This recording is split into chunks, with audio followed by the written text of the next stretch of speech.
Back when we were taking lessons from Earl, we were about 10 years old. He was about 45 to 50. He died in 1984 at age 83, and he's buried in New Haven. The company of fifers and drummers have dedicated a room in their museum to him. It's called the Earl Sturts Room. It's their boardroom where they have their meetings. And if you're ever on the Connecticut shoreline, stop in at the Company of Fifers and Drummers Museum, and there's like hundreds of years of memorabilia from fifing and drumming. And in Earl's room, Earl Sturts' boardroom, a lot of his personal items from his drumming days.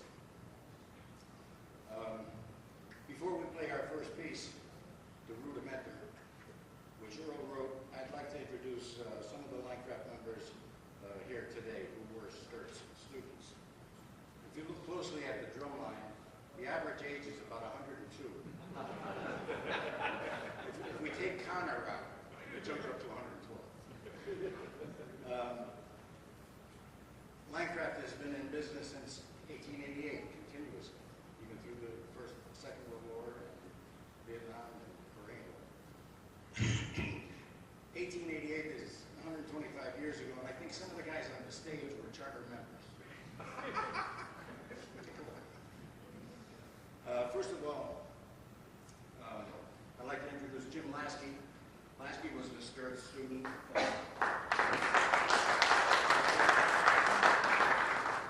Jimmy was a student in '57 at St. Francis, bugle and drum, right, Jim?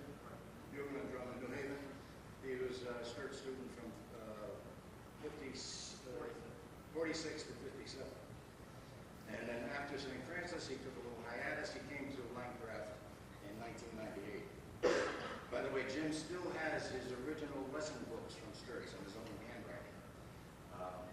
And if you go to our website, linecraftfd.com, or Google Linecraft Fife and Drum, and you'll be directed to the website. You can see Jim's lesson books and Sturts' comments about how he was pressing that left hand, or he wasn't raising the right hand, he hit his sticks, or whatever.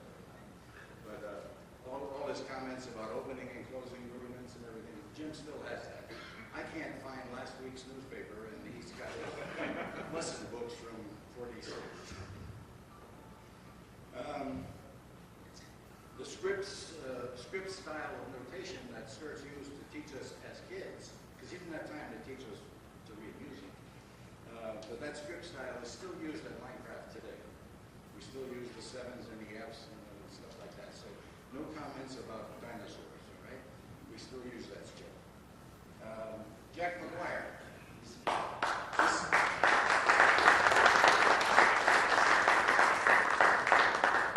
don't know if you ever played Crazy Monumental, but Jack wrote that. Jack has been a member of Linecraft for 56 years. 56 years. He came straight from St. Francis. He never missed a beat. So he's been drumming for 69 years. Are your arms tired? Oh, yeah. Jack McGuire, wonderful drummer. Great guy, Sturts student. He likes to tell the story when he first tried out at St. Francis Juniors. There were about 40 kids wanted to play drums, and Sturts cut him that first day. Jack didn't care. Next week he showed up anyway. Sturts didn't know the difference. So here he is, 69 years later, still playing, and he was cut. All right, another guy who couldn't be here. He rehearsed this show with us, but he couldn't be here today. Last minute problem. Jay Smith. And he's significant to us because Jay is another Sturts student. He started in '49, and he and I played at St. John's together for many years. He is the father of Steve Smith, the grandfather of Connor Smith, and our other bass drummer who's not here today, Tommy Smith, is his son. So we got 4 Smith family in our family. Other Linecraft members who were Sturts students and champions include the legendary Hugh Quigley, Elbert Arsenal. They both played with St. Francis and then came to Linecraft, as well as champion Jack Tenza. Jack was a Linecrafter. He was recruited by Hugh Quigley in 1964. We're now going to play the drum feature written by Earl, Rudimenter. There are 23 of the 26 rudiments, the standard rudiments, in Rudimenter, and I'm sure you guys will be able to pick out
fact, when Eldrick Arsenal retired at age 80 and moved to Florida, he used to call the hall on Thursday nights at 9 o'clock in Connecticut and want to hear us play the Rudy.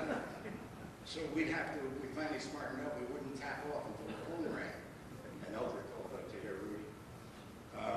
Our second piece that we're going to do, excuse me, is called Dan English. It was written by a Linecraft member, Nick Claracuzio, who's not here today.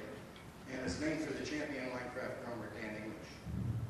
Dan English played with Linecraft in 1921 to 1931 when he died.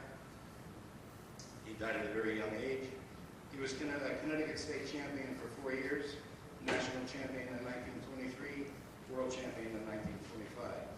And we often wonder, how much could he have accomplished if he lived longer than his 29 years. Dan English.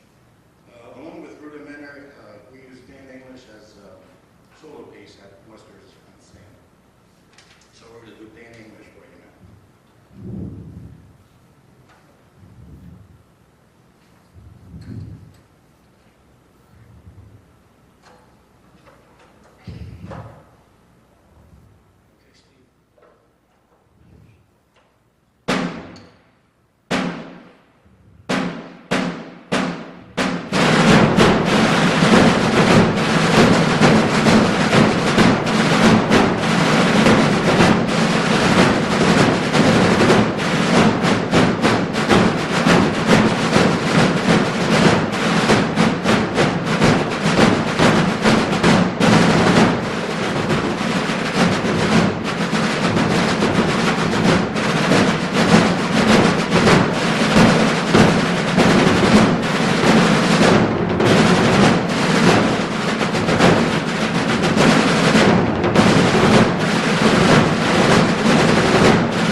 Steve Smith is our current drum sergeant.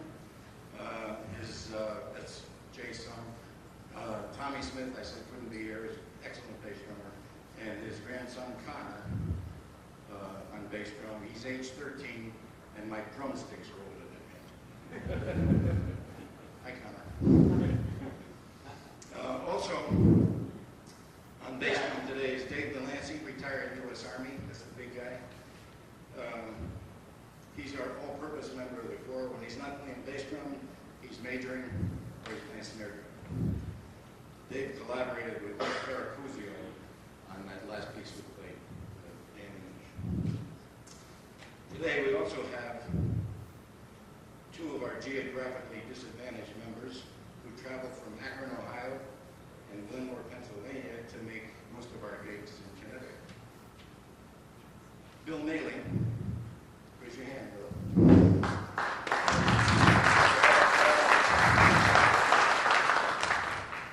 Bill's an active member of USARD and one of the founding members.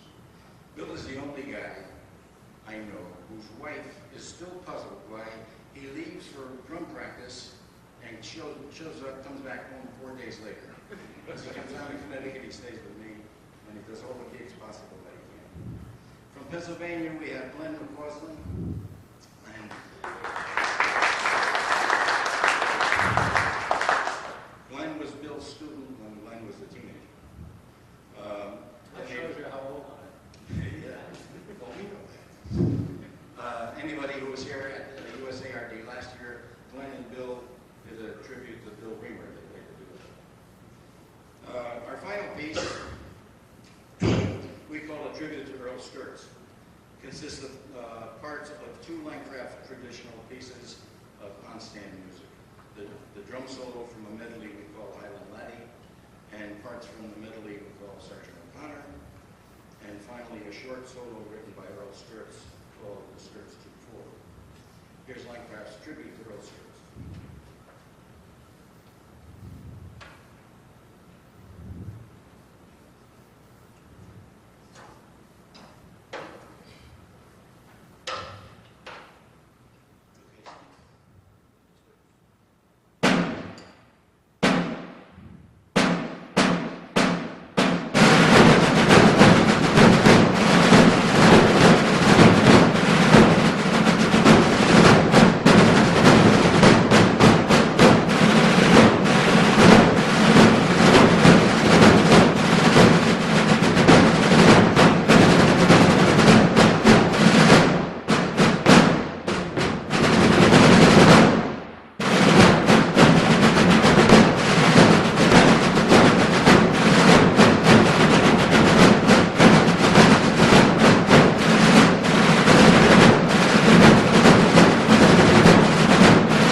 Drums, we're using some couple of mower drums, we have some reamer drums and some soy drums.